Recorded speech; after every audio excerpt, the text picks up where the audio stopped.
Let's talk about onboarding clients today and why this is ruining your business. So onboarding is expensive, it's complicated, it's psychologically challenging, and we're going to unpack that in just a minute.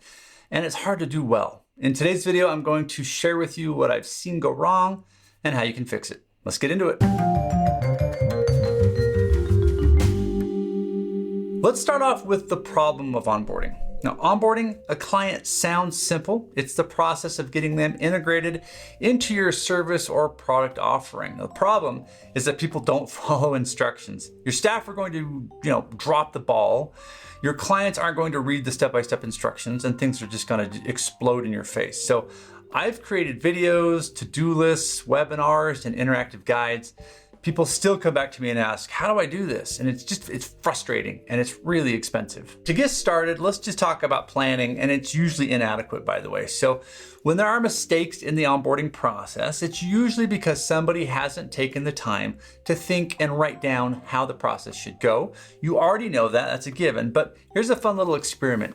Go ask your team right now what they reference to onboard a client. My guess is that all of them are going to tap their foreheads and say, it's all up here, boss.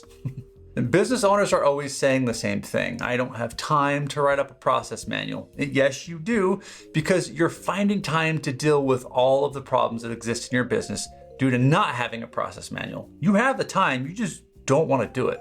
Now let's say that you are one of the few that's written down a crystal clear process. Well, good for you. So why are the clients and customers still messing things up? It's because you haven't communicated the process well enough.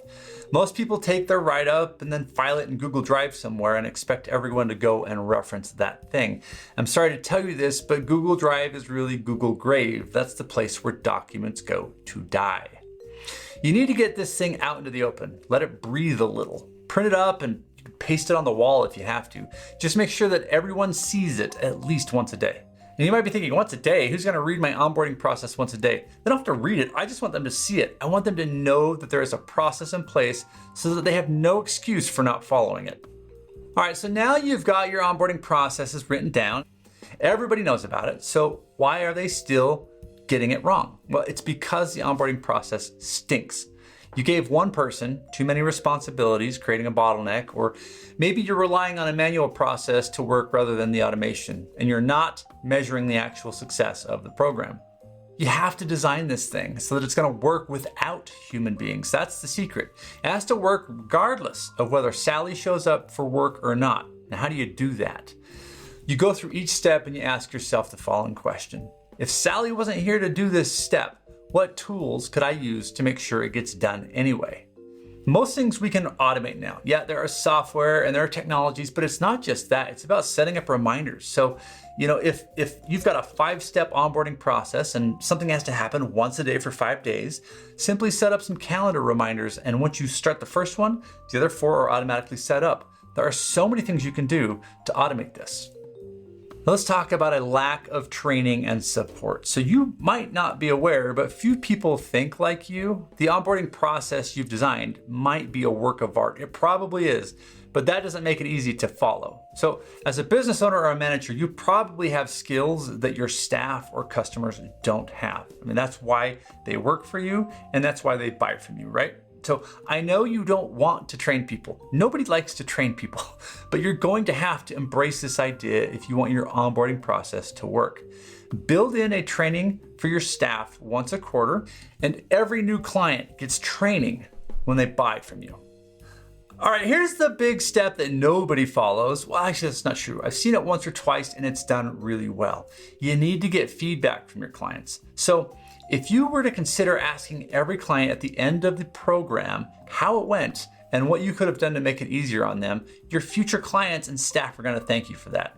Just take a minute and say, hey, you've completed our 30-day onboarding. How did it go? Where could we have done better? What would you recommend we improve? Just ask those questions and you're going to get a much better onboarding process.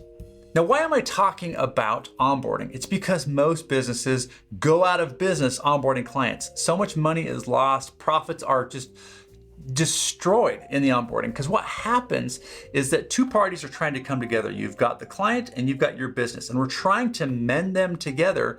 And in that process, two really critical things happen.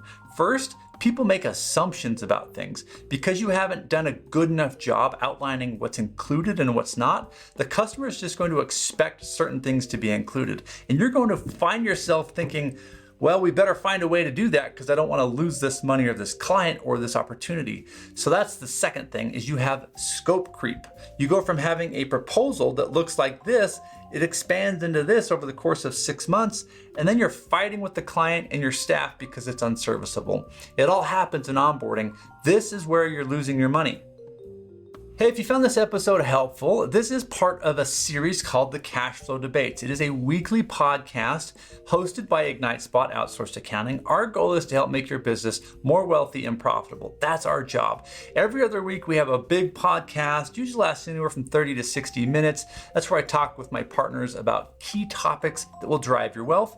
And on the weeks in between, shorter episodes like this, where it's just me talking about a very specific topic that will drive profitability for you. So if you're interested in that, you can search us up on any of the podcast platforms. Look for the Cash Flow Debates and you'll find us there. Or you can go to ignitespot.com, and then in the resources tab of our navigation, you'll see the podcast where you can subscribe. Thanks for listening, and we'll see you next week.